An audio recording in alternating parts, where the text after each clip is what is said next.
in like really deep relationships, and obviously marriage is the epitome of it, but even just any deep relationship, to have someone who can see you fully for who you are, like the good, the bad, and the ugly, and call out the ugly. And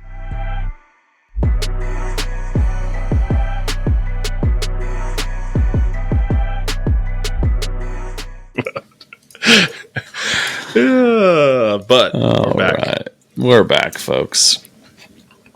I know you missed us.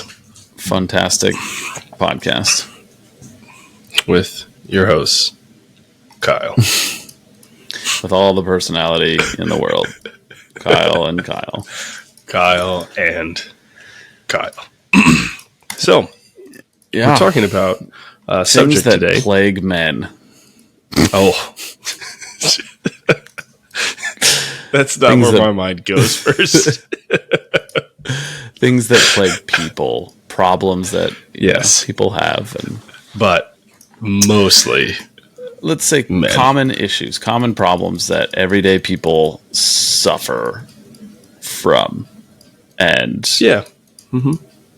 just, it's going to be from a man's perspective. How about that? Yeah, exactly. Perfect. Because we're scientists, you know what I mean? Like, we know what we're doing. I experiment all the time. Yep. On my children. Big facts. Yep, psychologically, with my family. Yeah, exactly. Let's see if this causes any childhood trauma. Yeah, exactly. That probably won't go well, but I'll be there on the back end. Yeah, we'll find out. We'll find out in 15 years. We'll figure it out. But yes, we wanted to talk about some of the big topics that I feel like, ironically, I will say that a lot of clients struggle with this.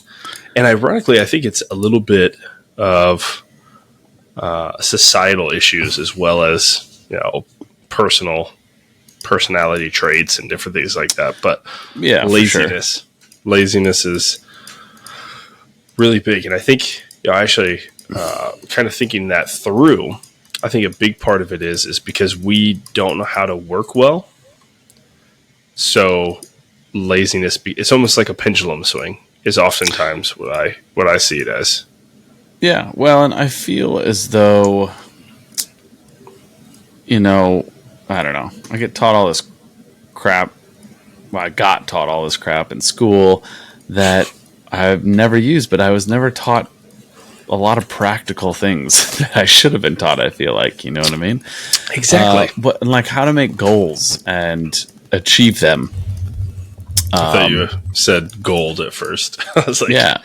Obviously, how to make gold. First one that I want to be at.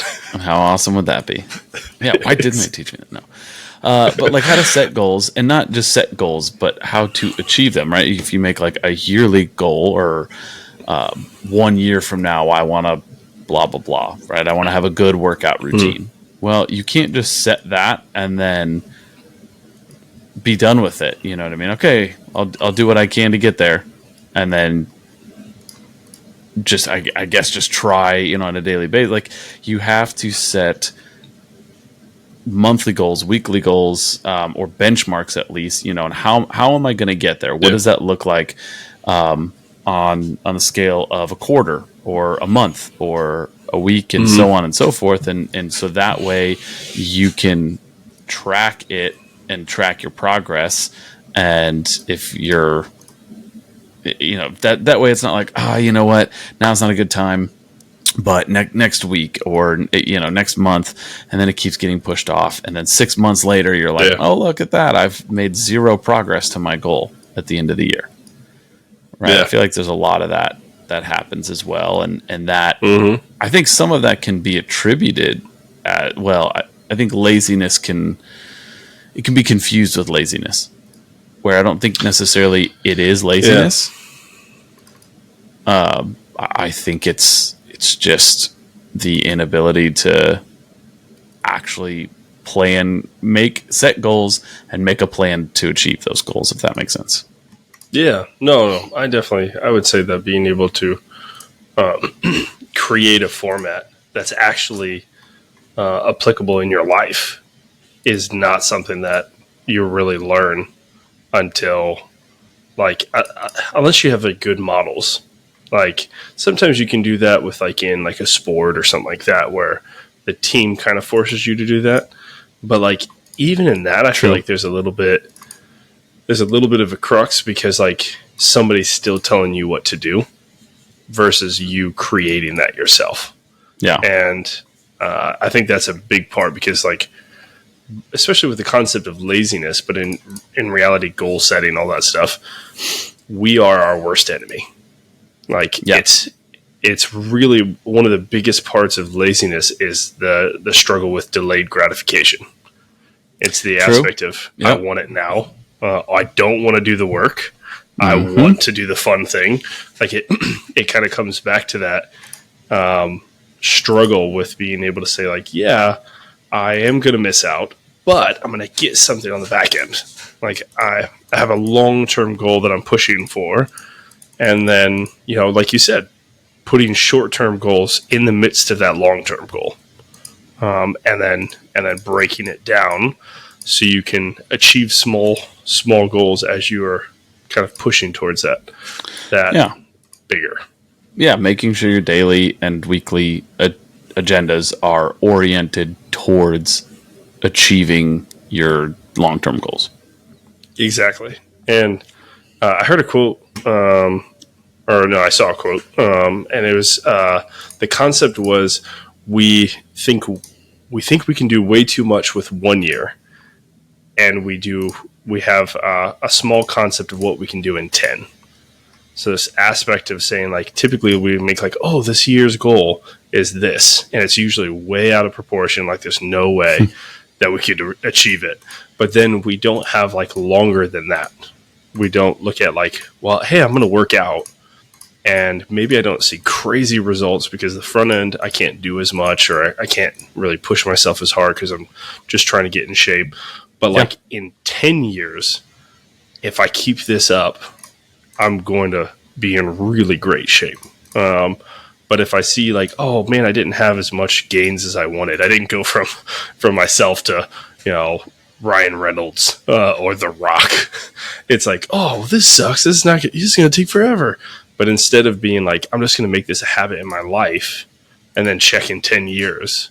And if you do that part, you see so much chanch occur over a longer period of time. That's a great way to put it as well, is, building these habits. I'm going to build these habits and then, see where I'm at in X amount of years, that sort of thing. Because that's developing the habits that are going to get you to those goals. Yeah. But that's a great way to put it, I think. Mm-hmm. And it becomes more of a concept of life than it is like, that's the reason why like diets and stuff like that don't work, because all you'll do is like do it for a short period of time and then just revert back versus like integrating things into your life of saying like, hey, I want to integrate this in. And a big part of that, I think, is the concept of acceptance.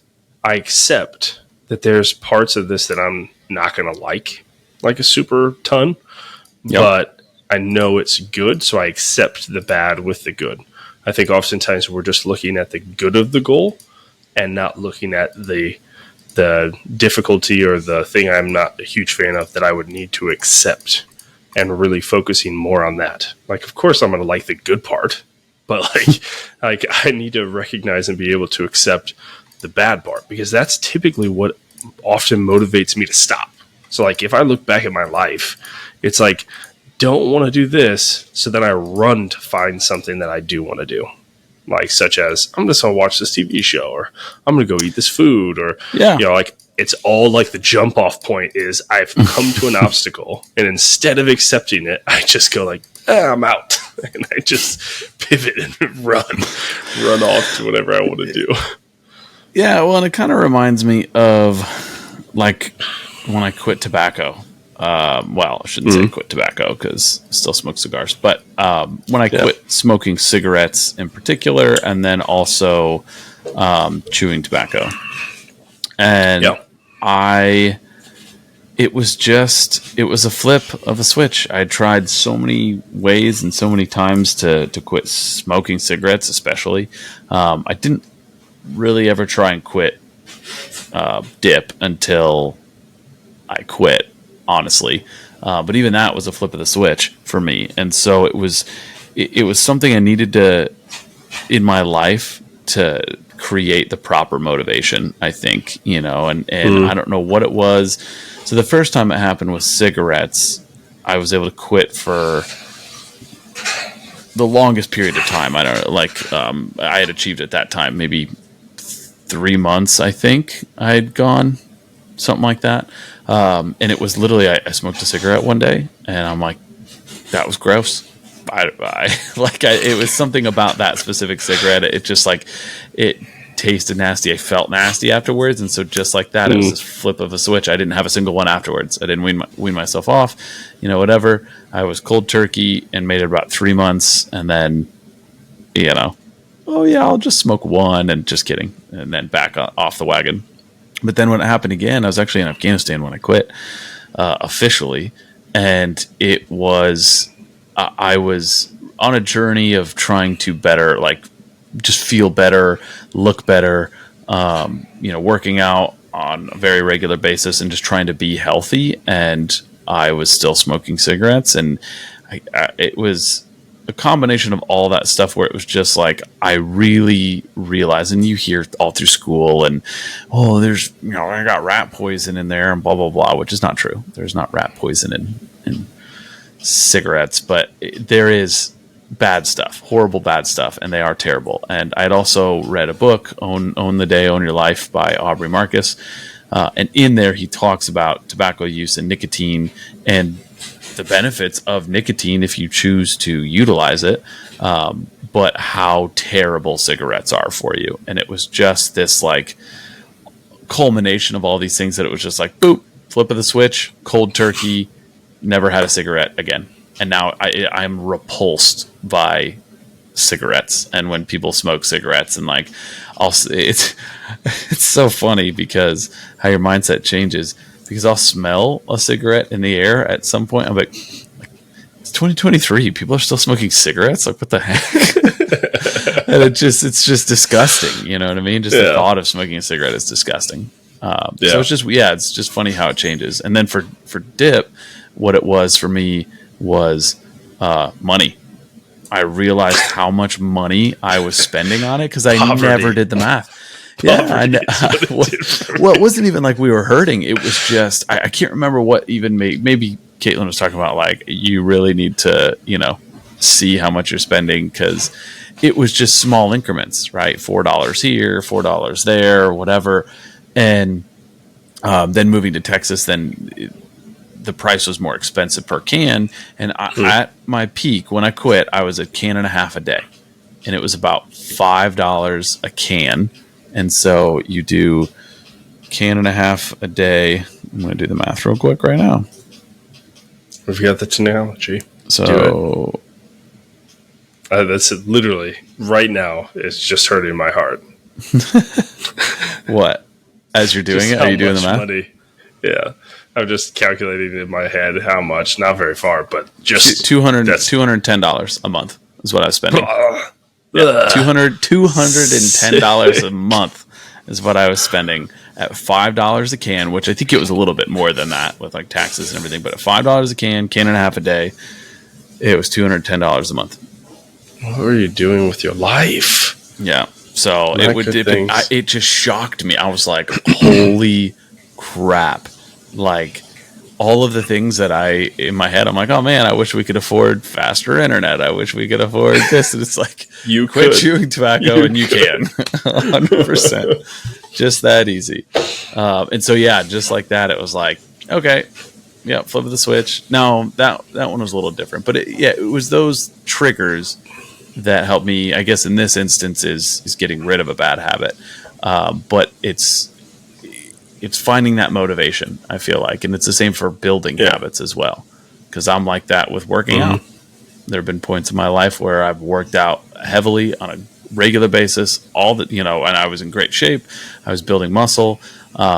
and then something happens that throws me off that routine, and then I'm off the wagon. And then it's so hard to get back in the gym, and it's just finding that right motivation.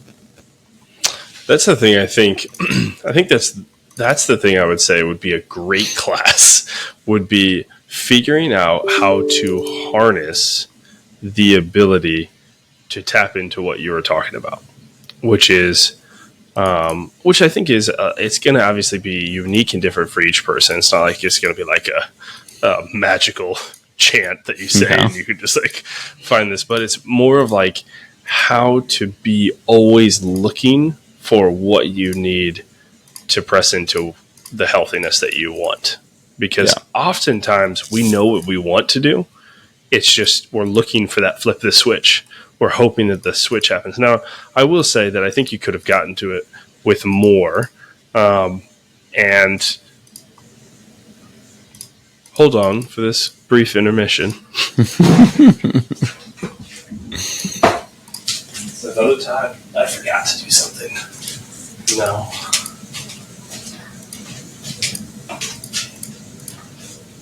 The small ones too? Oh my gosh. I'm going to have to edit this out. That's all I know. We are totally keeping this in. You're just like pacing back and forth. With just weights. Speaking of working out. My wife has, I will tell you that she started a workout program. It's like a 90-day program. Mm-hmm. It is insane the amount of transformation she's had. Like, she just is like getting jacked, which is just so funny. It's awesome. Yeah. But like, I think that's so like I was saying, the part of finding a way, and again, I've heard this in different people, different places, which is more so kind of seeking the things that you're wanting, like looking into it, research, different things like that. So you're wanting to stop smoking, and one of the things that helped you was a book that really kind of drove home the unhealthy aspects of smoking during a time where you were wanting to be healthy. Well, and it wasn't just that, because I had smoked after that book, but it was the right timing, right? It was the book. There's just no helping you. I needed the culmination of all of these things. It's like, oh man, these things are awful for you. Well, what I used to say when I was a kid, like an idiot, like, we gotta die somewhere. It's like, it's not the best way. What a great thing to do to your body. Yeah. But that concept of kind of what you were doing, and it helped the journey along. And that's the thing I think is more important, is being able to say how to do that kind of research, how to be motivated to press into and it healthiness. Also has to be the right source. At least for me, it's got to come from the right source, because I can hear the same information, but maybe it was just the wrong source. Maybe it was, they didn't word it exactly, how, in a way that it would resonate with me necessarily. Because again, obviously I knew that cigarettes were terrible for you, but I just never really thought about it. Like, I just kept it out of my mind. Like, they're terrible for me. I love the way I feel when I smoke a cigarette. Right? It was my anytime drug. It was like I almost died on my motorcycle, and the moment I got off, I'm like, lighting up a cigarette to calm my nerves and everything, and chill out. And then I'm in the woods with the military for 3 weeks, and I'm exhausted, and I wake up in the morning. It's like, light a cigarette to give me some energy. So it was kind of that whatever I needed it to be. And so I just never really thought about it. I just never really cared, I guess, if that makes sense. So for me, it had to be a culmination of things, all these things coming together. It's basically just a smack in the face eventually, where I'm like, yep, okay, done with these. I just needed to be spoken to me, if that makes sense. I know it sounds weird, but like... Well, yeah. So again, kind of trying to look for things that are going to help you in the direction that you're wanting to go, like surrounding yourself with people, or like, again, Yeah. a fabulous podcast such as this that is telling you healthy things, talking about subjects that are kind of also like kind of encouraging you to mature, because I think that's a big part of what it is as well. Because what you're talking about when you're saying that is like, I wanted to do what I wanted to do, so I just really didn't think or care. Or so I just did it. Yep, and I think that outside of having children, like, you're gonna have to seek that out more. Yeah, like, children force you to mature because of just necessity. Yeah. But like, outside of that, there has to be kind of a seeking out of that maturity. And I think that's something that you don't really get a bunch before. Well, and we should specify, children force you to mature if you want to be a good parent. Oh, yeah. If you strive to be a good parent, because some people just don't automatically. Yeah, some people don't want to be. Some people don't care. True. That's a good preface, because I don't want people having children and just being like, I'll just mature once I have this kid. Yeah. If you're wanting to love your children well and care for them well, you will have to mature, because in reality, like, structure for my life came from that. I built it off of that. And it's a heck of a lot of work, but it really helps you to start recognizing, I think, because a lot of times laziness comes from selfishness and self-want and my desire, which... Yeah, I think true laziness does. Yeah. Because, again, I think there are things that do get confused with laziness, if that makes sense, where it appears as laziness because you're not getting things done, and maybe laziness is a part of it, or like kind of feeds into it a little bit, but I feel like there are things that aren't, I don't know, that get confused with laziness. I don't know, getting distracted, you know what I mean? That's something that I suffer with for sure. I've got ADHD and or ADD, whatever, who knows. And so for me, check all the above. Yeah, check all. And so for me, there are times, if I'm not careful, if I'm not diligent, I will accomplish nothing over the course of an extended period of time. And it's not that I necessarily was like, I don't want to accomplish anything and I want to be lazy. It's that I was like, I'm going to do this. And then I'm like, oh, what's this? And then I go off over here, and then I get distracted here, and then I end up accomplishing nothing. So that is absolutely true, because there's a lot of things that look like laziness that on further inspection there's more going on. So I mean, and I don't want it, that's not an excuse, right? There's not an excuse. That's still something that I have to work on, and something that I have to get better with and achieve more than what I do sometimes. And so so it's still an issue. It's still a problem that needs to be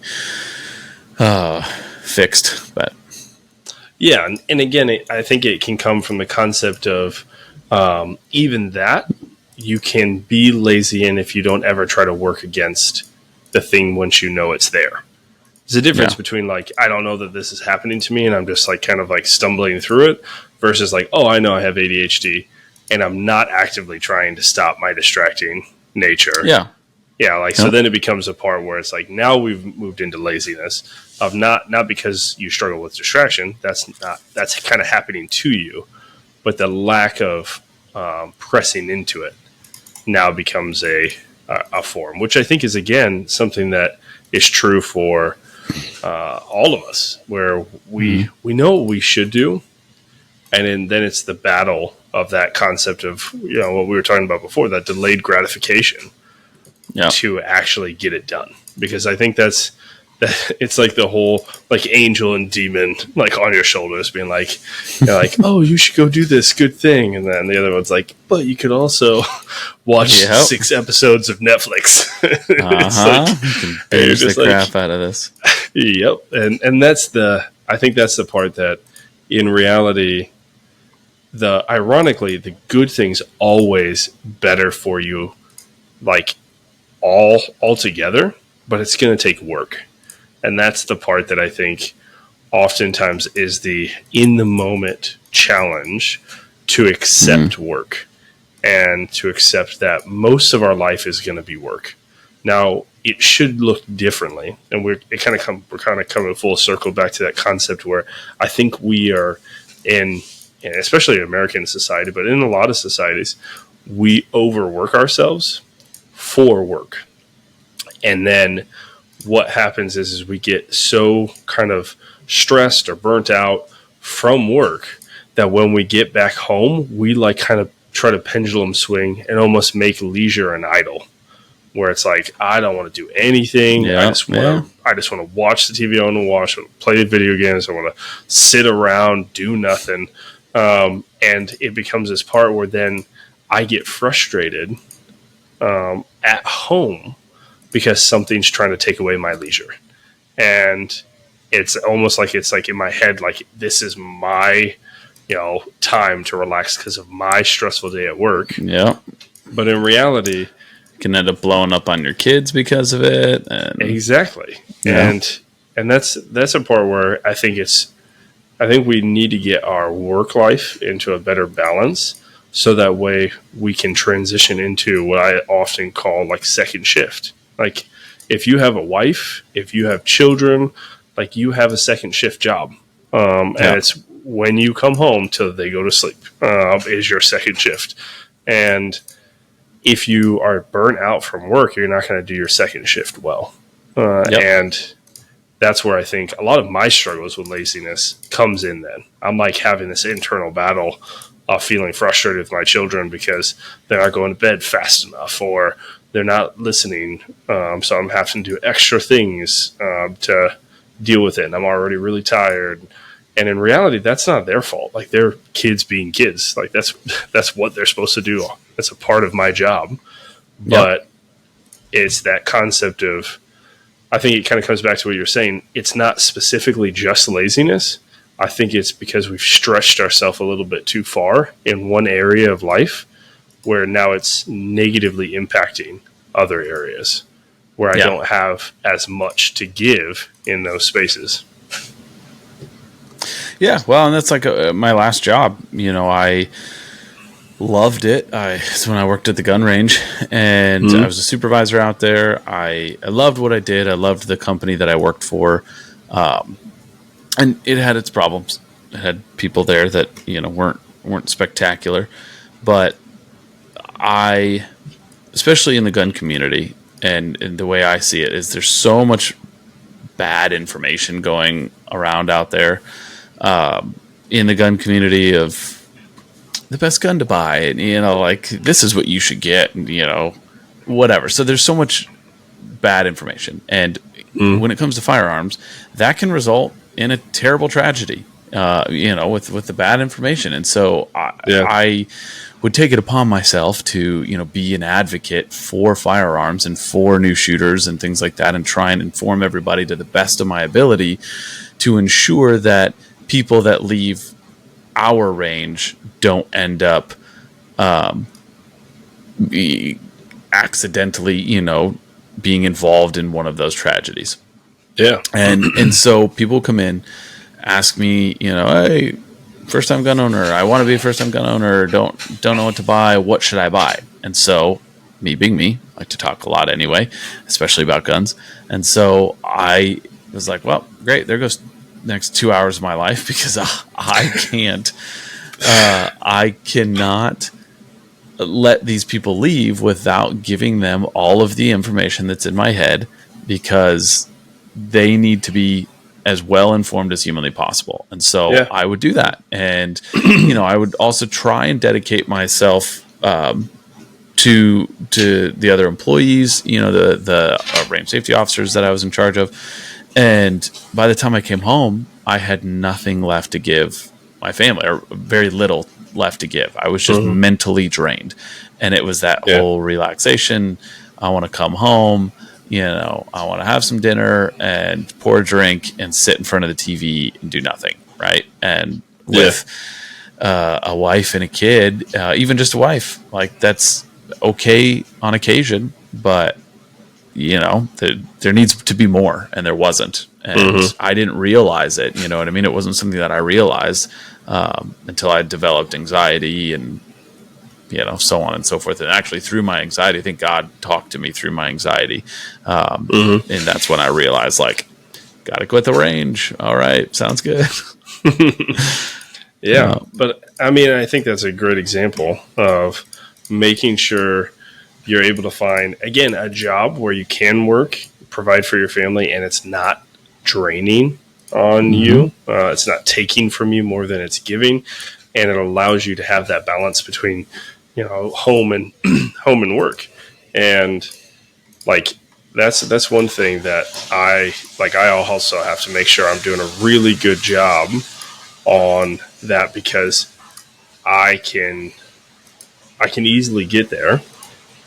And I told Haley from the beginning, I was like, I will not work a job that'll take away from my family. This job is to pay for No. my family. It is like, I do not want a career, a field, or anything that takes me away from, or makes me less of a father or husband to my family. And that's something that is kind of hard, because I feel like I've been called to my job. Mm-hmm. So it's like kind of a constant struggle that I have between that. But like, I've always wanted to be a dad. I found out I wanted to be a counselor like a way down the road. But like, I knew I wanted to be a dad when I was like 6. And it was like, I knew that's what I was going to do. I was like, I got to find a wife because I'm going to be a dad. And so, like, the counselor will come and go, but I'm not going to ever stop being a husband or a dad. And so, like, I have to constantly remind myself of putting that into priority, which I never thought I would. But like, Mm-hmm. I don't work Fridays, so I can be at home with my boys until they go to school, and then after that, I'm not going to go work more. I'm going to move my day off to when Haley has a day off, and then we're just going to have a day off during the week together, Yeah. because I could make significantly more money if I worked a full 9 hours, an additional day, but like, I can make more money. I can't make more time. And that's something that I really never thought of until I had a family, and allows you to kind of think through that part. Yeah. Yeah. I mean, it's a balance, it's definitely a big balancing act, because I certainly don't want a job that takes away from my family, but I do want a job that I love to go to, you know what I mean? And Mm-hmm. something that is, you know, if you enjoy what you do, you'll never work a day in your life, sort of thing. Yeah. I think that's kind of cheesy because and incorrect, honestly. If it's something truly worth doing, it's going to be work. Yeah. There should be. You know what I mean? It should be. Oh, sorry, the computer's yelling at me. So anyway, I just there's certainly a balance. I don't want to take away from my family because of my job, but then if you do find that job that you truly love, and sometimes like entrepreneurs, you know what I mean? I do feel as though people are called to start a business or whatever, and it does require sacrifice on the part of look at the military. You know what I mean? The military is a Mm-hmm. prime example. It does require sacrifice, just as much sacrifice from the family as it does the individual that joined the military. Yeah. And so people are called to join the military by God, Mm-hmm. you know what I mean? But it does take away from family. So it's just, Mm-hmm. I think there's seasons in everyone's life, and obviously everybody's different. But there's certainly seasons in everyone's life, and where sacrifices, that may be what needs to happen at that time, sacrificing some of that time for starting the business or for, being deployed and, joining the military and going to training or whatever. And so it's definitely murky waters to wade through. Yeah. No, and I did have that less in my work, more in my schooling. Like when I was doing my master's and Jude was like born, I would have to choose between not sleeping or having less time. And so it was definitely a balance because I couldn't just not sleep all the time. So, and again, I felt like it was a good sacrifice for something that I felt like, again, like you were kind of talking about, that God called me to. So I did sacrifice that time, but I also would sacrifice my sleep because I couldn't sacrifice all that time away. So like, it's 100% a balance between those two. And you got to find what's right for you because, again, people are different. You're absolutely right. And so what works for one person won't work for another. And again, you just try to find out what's healthiest and you try to get as close as you can to it within your space. And then, again, you've got grace for all the rest of it. And a lot of times, like the whole concept of like, you need to be there in the beginning for your kids. Absolutely, you do, because pivotal developmental parts and stuff like that. But sometimes, like you said, being in the military, it takes a lot of time. Sometimes that you just don't get to be with your children or be with your wife, maybe in the beginning of marriage and stuff like that. And even though, yes, it is a loss, I think a lot of times people forget how much they can do on the back end of restoration and recognition, validation, and reconnecting, even if there is a loss in that space. And that's, again, I think that's another really profound part of where sometimes laziness comes in, is that concept of people aren't willing to do the work on the back end of life, and the emotional, relational, communication work. I think a lot of it is this concept, specifically within marriage, is this aspect of, they'll have children and children just, suck up a lot of time just because of the fact that they don't know how to do anything. They are just little blobs that literally are helpless. Yeah. And it's not. Yeah. I mean, it's a lot. There's nothing they can do about it. Yeah. No. Yeah. And they didn't choose to be like born. They're like, I came here. It's like, you made me come here. Now you got to take care of it. And so that part, I think, is the recognition that it is going to be a big sacrifice to have kids for your marriage specifically. Sure. But then a lot of people punt the responsibility of trying to make the effort for their marriage during that time, even though it's smaller amounts of time together.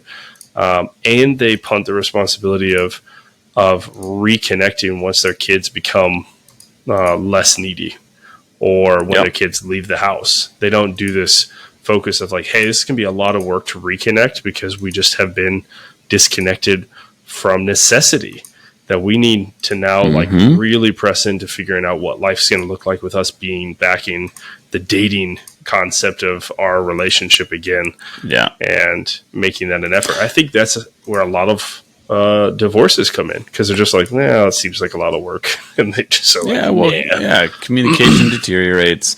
You're not actively pursuing each other. You know what I mean? And you should always, love is a verb, and you have to choose to love your spouse, and you have to choose to pursue them constantly.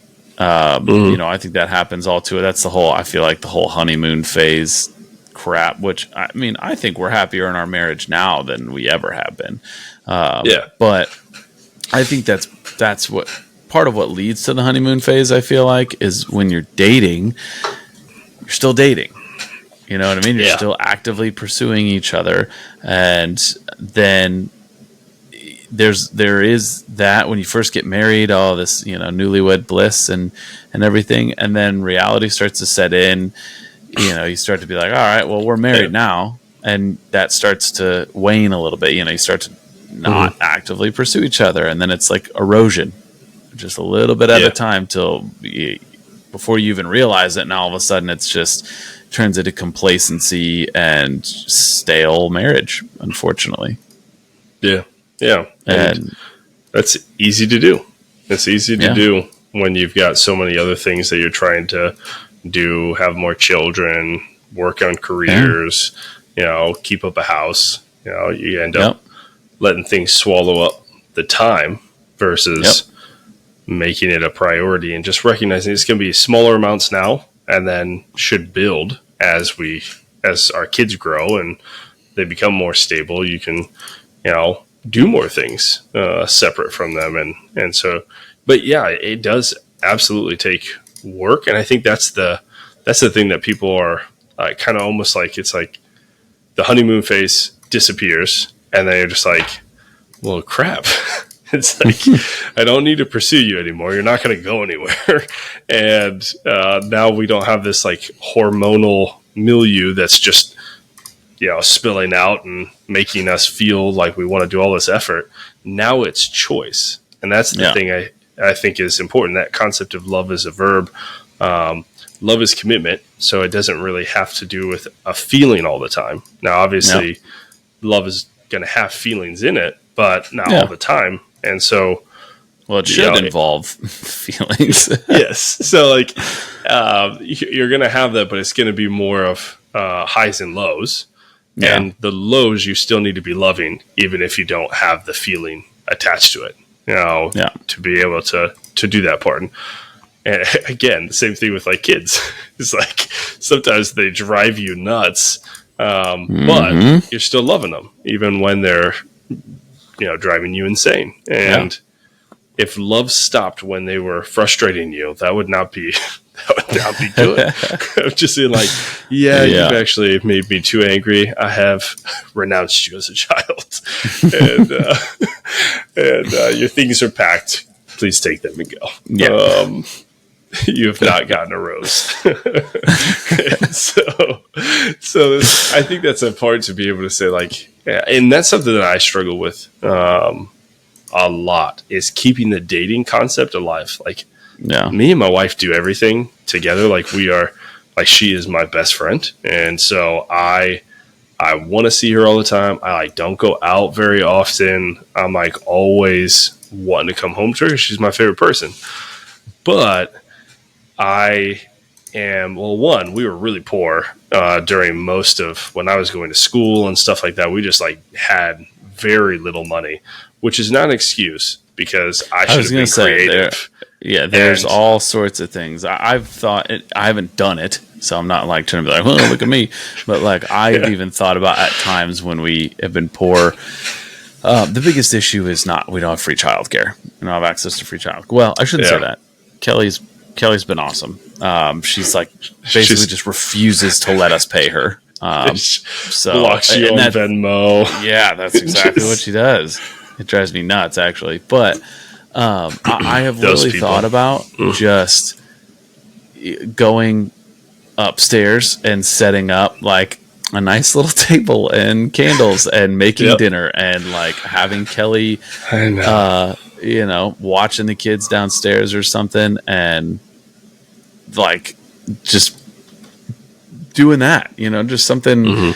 It's what we do anyway, eating at home, hanging out, like that sort of thing. But it's a date, right? I've set it up like a date. Yeah, exactly. And that creativity.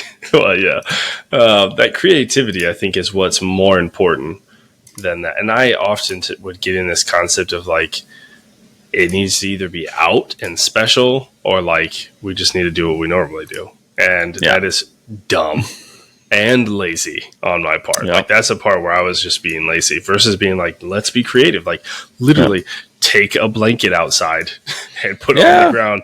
Boom, we are in a whole new place. so many things that I could have done, and that's a really big part of what I think is kind of my challenge to myself as we're talking about this, is being like I need to be actively doing this now, even though we are busy and, all these different things. Like, I need to find a way to make it happen in this space, so that way we can have it more. Because that's the whole concept of, even biblically, if you're doing it in the small things, you'll do it in the big things.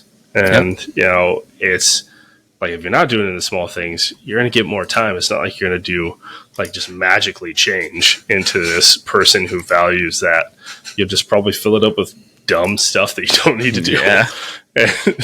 And Lord knows that I could do that. Yes. It's like a talent, lots of dumb stuff of mine, that I can just find other dumb things to research and get intrigued start by. A podcast or yes. which we'll just pretend, which is funny because I think it's the podcast, us having these kind of more focused conversations about topics, it does help me to start challenging myself of like, for sure. Different. I think it's a little different because I often challenge like clients with things, but I'm just like in a counseling mode versus this is not a counseling mode at all. It's just me. So I'm kind of like talking about things, and it just hits different when we're talking like this than, I know all sorts of stuff that I should be doing, right? And Haley says that all the time. She's like, "You're a marital counselor. How do you not know what you're supposed to be doing at this point?"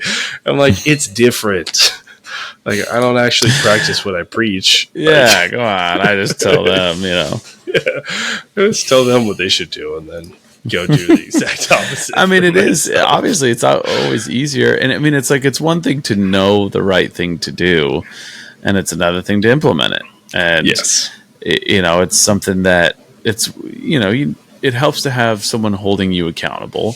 And so, like, even just with Caitlin, she'll come home and tell me a story about work, and something happened that so-and-so was doing this or whatever, and this is what she had to deal with. And a lot of the times she's like completely like justified in the situation, but I still will challenge the way she thinks. It's like, maybe, like, although you might be justified and no one will question your feelings on this, like, is that the best way to feel for you? You know what I mean? Like, maybe you should try and think about it this way, in this perspective, and treat them with love or whatever.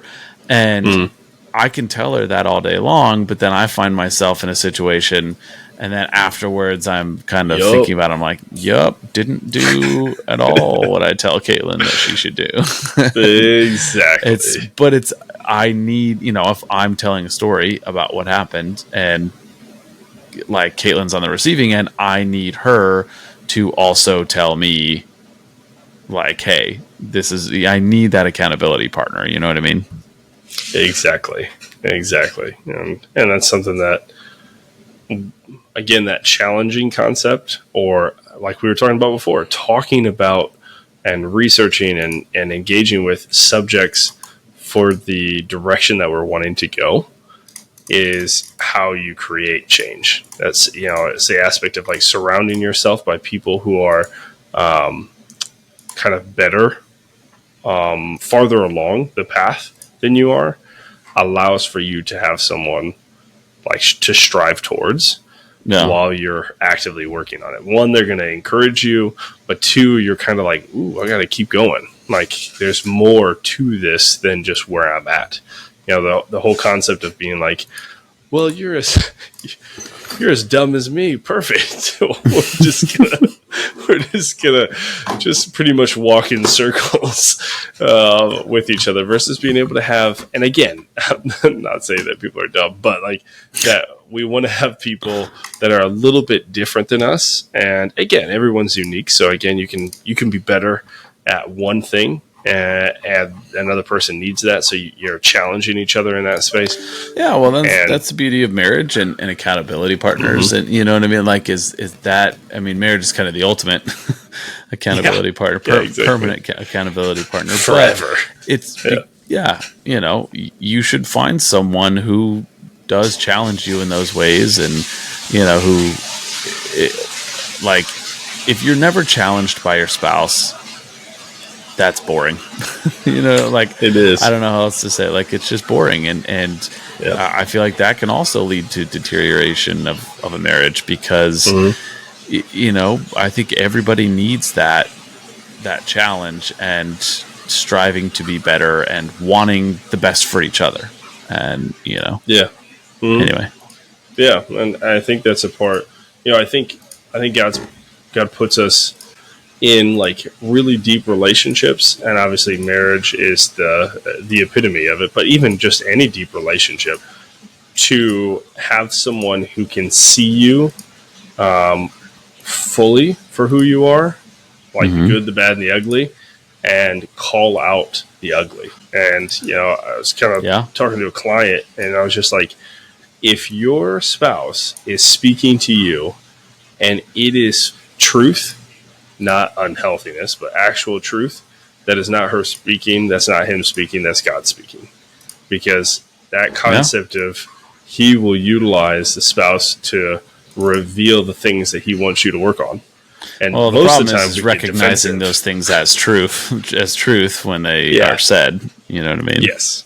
That's the get defensive instead, and kind of push back, versus being able to have, again, something that you have outside of yourselves, outside of opinions, where you can be like, that's truth. And if my spouse is saying that, and then it's an objective truth outside of either of our feelings, then I'm held accountable to it. So, like, for Christians would be the Bible. Like, if your spouse is speaking the Bible to you and you're pissed off about it, that's on you. That's not on your spouse. And you can then your old spout. Yeah. Tip me over. Anyway. Sorry. That is actually a bad habit that I have, is that I just instinctively, if there's a little slip up there, I just instinctively and I hone in on that. And me and Haley do it all the time. We just are always like on each other, just like waiting, like ready to pounce on like that. And most of the time we'll just laugh and the other person will know, and they're just like, shut up. Because it is true. Which Haley gets a lot more of that fun than I do, because I literally just jumble my words all the time. But I think it's an important part to have, and I think that's something that God does utilize within our life to combat the aspect of laziness, because laziness is a sin, and it like talks about it in Proverbs, and the lazy sluggard is looked at a negative connotation, because again, there's work to be done. And if you look at the ratio of work to rest, it is 6 days of work, 1 day of rest biblically. And so our life is more filled with work. Now, again, that's not just specifically earn money work, but it's just, active, purposeful engagement. And again, I mean, you kind of touched on it a little earlier, but when referencing the Sabbath in particular, I think especially in Western society and modern Christians is that we don't honor the Sabbath. You know what I mean? We don't truly have a day where we don't work. That maybe we think, well, we're not at work, our job that we're getting paid, but we're out in the yard and we're mowing and we're pulling weeds and we're doing this and we're doing that. And it's like that's not what the Sabbath is. It's not how it's described in the Bible. It's, you know what I mean? It's not. So, I mean, I think it's important to recognize that we aren't allowing ourselves to, what's the word? To stop and rest the way that God's asking us to. And I think we find that rest, or try to find that rest elsewhere. You know what I mean? We try and find that rest in laziness, in the sense that like, oh man, well, I've been doing this. And it's like, well, you had a day, you had an opportunity, you chose to do something else instead. And when you should have been resting, and you should have been honoring the Sabbath, and you should have been, being with your family and in the Bible and in the Word and that. And I feel as though if you, because I've gone through seasons of that, and during those seasons where we have been honoring the Sabbath and actually truly resting, you just feel better. You know what I mean? You just feel better. What a weird thing. Yeah. What a weird thing. I know. It works. And it's not just that day, right? It's lasting. It's a lasting feeling. Yeah. The issue then becomes you feel idle. If you're not, honestly, if you're not staying in the Word like you should be and being with your family, but you can feel idle if you're not careful, and then you start to okay, well, I'm going to do this. I'm bored, and yeah, and that's the part, is being able to say, I think we've almost demonized rest, where it's like, ironically, the very thing that we're talking about is kind of almost demonized as like, that's laziness, but rest is purposeful. There's a difference between laziness. Laziness is the time I know I need to be doing something and I'm choosing not to. Yeah. Versus when I know I need rest and I choose to do it, that's not laziness. That's rest. That's being restful. And that has purpose in it. And I think that's an important part to differentiate, because I definitely don't want people to think like, oh, so I just got to work until I die. Like, no, that's not the purpose. And again, Jesus modeled that. He literally would be like in the middle of healing people, and he'd be like, nah, I'm done. Which means that there were people there that were probably like waiting for like 5-6 hours that were like, what? And he's just like, I'm going to go up on a mountain. But he knew he needed longevity. He's like, I am healing people, but like, I'm going to heal the entire world from sin, and I need to make sure I can make it to that point. And so there was times where he had to say no. And I think that's an important part to recognize, because of course we could always keep going. And again, not that Chick-fil-A is the end all be all, but I've always thought it was pretty great that they were like, no, we're not going to work on a whole day. I mean, that's a lot of revenue that you are missing for an entire day. And especially after church with all those Chick-fil-A loving Christians. I was going to say, I think it's just a marketing thing. People, they want it on Sunday, and then they're like, crap, I can't get it. It just makes them want it all that much more. More. Almost that, exclusivity. So we've taken you want them what you from can't have. We've taken them from being like really good to they're actually horrible. they're just blood sucking, and they're just gonna make you Jones for like a crackhead on Monday. Yep. So I was gonna say that was really great, but Kyle has helped me see that was an error. Sometimes I'm too cynical for my own good. It's not good for you. It's bad for your heart. But anyways, I think it is good. I think you bring up a good point. We definitely need to be observant. And of course, the Sabbath doesn't need to be specifically on Saturday, or even the Christian concept of specifically on Sunday, because pastors don't get their Sabbath on Sunday. Yeah. They have to work that day. That's the thing, is that I don't know. I mean, I think there's a conversation there for sure. I don't know. It's just because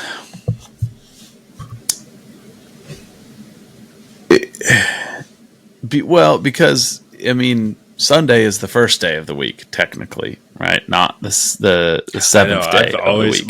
My whole life, I've lived it where Sunday's the seventh day of the week. My whole life. Yeah, it's the weekend. It's part of the weekend, not the week beginning. But I mean, maybe Saturday is the Sabbath, and then Sunday is church day. Like, I don't know. I think there's definitely a conversation to be had there. That I know that there is people out there that do believe that it has to be Saturday, and that. And this is a very extreme example, but I, sometimes watch documentaries and get bored and, whatever. But they talk about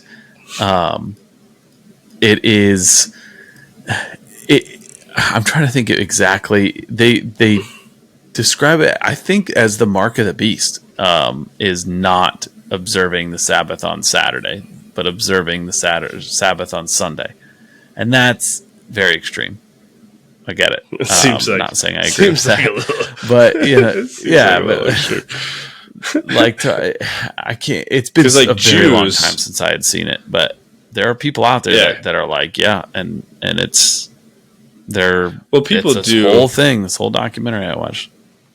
Yeah, so like it's a concept of like the change happened because I mean obviously the Jewish law is the Sabbath is from Friday night to Saturday night, and then Friday is sundown to Saturday is sundown. And then obviously Sunday became a thing because Christ rose on it. So they're like, why the heck would we care about Saturday? He was in the grave, and they're like, Sunday needs to be the Lord's day. Because that's when he did all the stuff. Like the death wasn't the biggest thing; it was the resurrection that was the biggest thing. So they were like, "We should celebrate on the day of his resurrection." And so it becomes this thing where the main focus is that you should be honoring Christ. But the reason why I've always thought that it can be on a different time, I like to have it on Sunday. Because I'm not a pastor, so I am free to fully enjoy it. But pastors, work and my job sometimes requires me. My job sometimes requires me to work on Saturday. And so I'm with you. I'm in agreement with it being observing it on Sunday. But I think that's why I think there is a discussion to be had there for sure. Yeah, it might be a future little podcast. Maybe chit chattery on that one. But you know what? I think we've covered it. Now, if you listen to this podcast, if you've made it this far, you now know how to not be lazy. You're welcome. Nailed it on that one. There was no digression whatsoever, right? It was strictly on how not to be lazy, play by play, straight on point. Yeah, and if you do these things, you will never be lazy again. Take it from us. Welcome. We're never lazy. Ask our wives. Never been lazy a day of my life. Please ignore our first episode. Don't watch that. And it will be okay. But sorry, I'm not trying to be rude. I'm trying to find something here that I think. There we go. So just so. If you feel as though you're leaving this episode without having learned something or ways to better yourself, just walk away with this. I don't know if you can see it, but now we know. That's it right there. 312 licks. I don't know if it's backwards. I can't tell if it's mirrored, but 312 licks to the center of a Tootsie Pop. So, boom. You're welcome, world. I've done it for you, so you didn't have to. And in case anyone wants to question, it is single 1, 2, just like that. Wow. So, yep. How and when? Yes, sir. It's actually been a while since I did that. But I don't know. I honestly, I think I might have been at drill or something. Like I just had a lot of time on my hands, and I was just like, "This has to be done. Somebody has to do it." It is the question outside of why are we here. It is the number one question that human beings have to answer or somebody had to for humanity. And yes, you know what? I took it upon myself. You're welcome. You did it. Yeah, you're welcome. That's the opposite of laziness, which just shows that you aren't lazy at all. Exactly. True dedication right there. That is commitment. Yep. And with that, I think I didn't do it for me. Perfect. No, you did it for humanity. I did it for humanity. You did it for your great grandchildren. They're not having to wonder this question. Which I bet you Tootsie Pops won't even make it to that part. I bet you kids don't even know what that was. But you just enlightened them. Well done, Kyle. Well, I mean, And currently my son doesn't know what a Tootsie Pop is, but I'm sure he will eventually. yeah, maybe.